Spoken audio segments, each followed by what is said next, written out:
Video's old as balls. Ayo, so don't worry about this change. This isn't a permanent change. I thought I should give this a shot. This will never replace the old style. I'm just thinking maybe I should do some commentaries in this style. And they'll probably improve when given time to properly register the characters' personalities in my heads. Also, fair warning, I can't draw at all. Hey, so today I found a video by Kai Kunai, covering a video by Adzai Gaming, who was talking about why he doesn't like Crash Bandicoot. So as you can tell, I'm super excited right now to cover it. Is this overexcitement going to persist throughout the whole video? You know who you decided to collab with. I didn't decide to collab with you, you just walked into the studio. Hey guys, Kai Kunai here. Today I'm going to be debunking a video made by Adzai Gaming. In case you don't know him, he's a game reviewer and critic who has been gaining a lot of traction lately. However, I disagree with a video of his called Why I Don't Like Crash Bandicoot. If you haven't already, I suggest you check it out for yourself. So, let's see what's so bad about this video. Keep the title of this video in mind. It's Why I Don't Like Crash Bandicoot. Not why Crash Bandicoot is bad. This will be important later, believe it or not, because a lot of subjectivity throughout this video is treated as objectivity. This video was initially going to be called I Was Wrong About Crash Bandicoot 1. By that I mean that I have never really understood this game and how people like it. I have tried to play this on multiple occasions, both on the PlayStation 3 as a PS1 classic and the Insane Trilogy, but I always give up. Now here is one of my main issues with this video. He says himself that he doesn't understand the appeal of the game, but if he didn't understand it, then why is he making this video then? It seems like an unnecessary jab at Crash Bandicoot and the fans of the franchise, such as myself. Danger! Danger! This man doesn't see the appeal of this video game. Clearly he is ill-equipped to talk about his opinion. Clearly this is a jab at our fanbase. My god, you must be thin-skinned if this offends you. All he is saying is he dislikes the game. How is that any kind of jab at you? Or the fandom? All he is saying is that he doesn't see why people like the game. He doesn't see what's good about it. Most people are not aware of this, but reviewers like myself are constantly walking on eggshells when making reviews. It is very important to keep your reviews as unbiased and objective as possible. If this wasn't the case, literally anyone could make a game review. So do you want to go first or should I? Remember what we told you? Already on it, I see. Shut up, I'm talking. Remember what we told you to keep in mind? That this video was opinionated and not designed to be unbiased? Well, you clearly ignored the title because this whole video is talking about his own opinion on the game. Therefore, why should he be obligated to talk objectively in a video explaining his personal distaste for Crash Bandicoot? Also, how would talking objectively help his video? If anything, that gives him less to say. And it takes away what could be unique about him, his opinion. Plus, anyone could make a game review. I don't see why this is limited to people who can think objectively. Subjective game reviews exist. In fact, how about you and I make a game review together, hey? No, this commentary is enough communication between the two of us. I'm playing this game on the Switch Insane Trilogy, so I can't really talk about the original. So we'll start with the good because I generally want to keep this channel positive. I want to keep this channel positive. Doesn't that contradict exactly what you said 20 seconds ago? You're not exactly making much sense here, but I digress. No, not really. He's trying to imply that he doesn't want his review to be overly negative and seem like he hates everything because he wants his channel to overall be a positive channel. Therefore, he doesn't want to make an entirely negative video.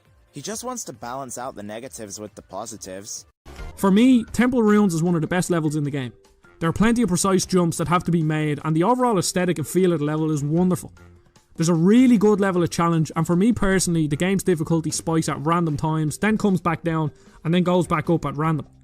The difficulty might feel like it's going up and down for you, but for other people, it might just seem like it's going up in a linear fashion. This is a highly subjective comment about the game, and like I said, it devalues the review.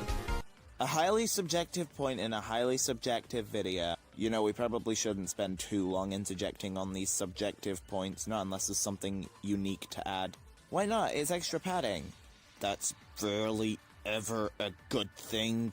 But there's something else to add here, that being the subjectivity of difficulty, a far less subjective thing than an opinion that you've literally stated. I wouldn't call it highly subjective considering how many people seem to agree on what is difficult.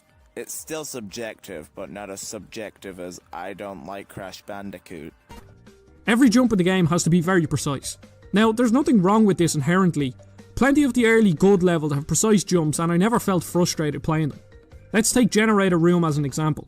It's full of tight jumps that have to be pretty perfect. Most of the time you're jumping on a single square platform.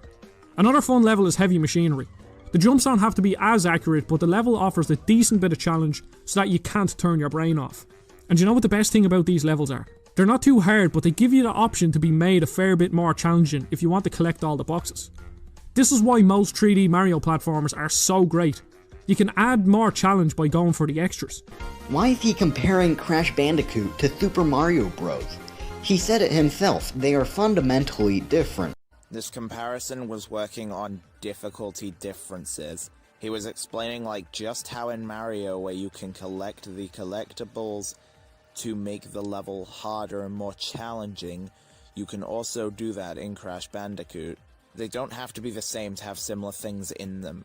I mean, when I'm hunting sheep, I can actually collect another one to make it more difficult, and that's kind of similar to how it works in Crash Bandicoot. Oh wait, the two are fundamentally different, which means I can't make that comparison. Oh no, things in fundamentally different series can be similar or the same. There are jumps that borderline feel impossible to make, so this section will mostly focus on the high road. Trying to beat this level is reminiscent of Super Meat Boy or Celeste. You die constantly, but just keep retrying and trying till you get it right. And here's the first issue with this. These games have shorter levels than Crash, and it's usually a matter of seconds before you get to the part that you failed on. Meaning, you can keep trying the part that you fail until you master it. Crash just isn't designed like this. There are parts of the high road that I could do with ease, and it could take a couple of minutes to get back to the part that I had to keep retrying. If you're going to design levels like this, then at least have a really quick restart time so that you're not spending the majority of your time making it back to the part that you failed at. Now this issue is further highlighted in the level after the high road, and that's the point that I gave up. Now, this is one of his main arguments against Crash Bandicoot.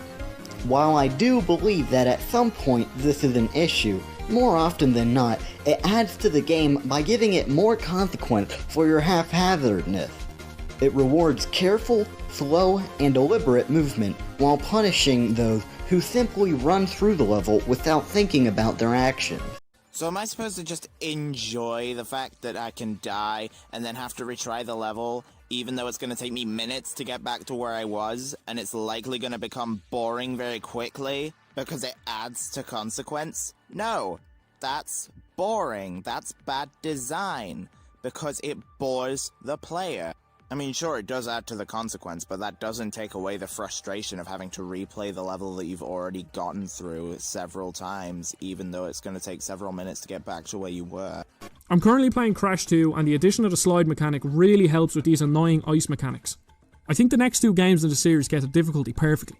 So now he says that the other games are good? They're basically the same game. They both have the exact same mechanics. Wait, when did he say that? Question mark? All he was doing was giving out positives to the future games, not necessarily saying that they were good. And hey, he was specifically referring to Crash 1 that he didn't like. Game mechanics aren't the only thing that makes a game. Alongside that, you also have a level design, added mechanics, enemy design, boss fights, and several other things that will have been added or changed in the game. And game difficulty was what he was specifically referring to. Which means that Crash 1 didn't have that perfect game difficulty.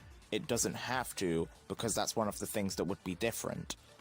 In my opinion, 3D platformers are at their best when they add extra challenge in the side objectives. In my opinion, So we finally admit that this is purely opinion-based. In a subjective video, I mean, he admitted it in the title, but okay.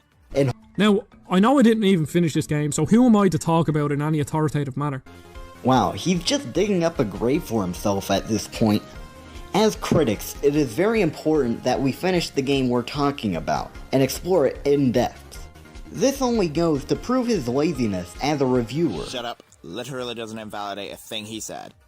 And this is the end of this commentary. I really hope the reviewer can improve on himself, but let me know what you think in the comments down below. Thank you for watching, and I'll see you next time. Huh, weird. I thought commentators put their final thoughts here. We do. It's just this guy didn't, which means there's no overall point that's been made that's visible. And there's no overall improvement section for the original target.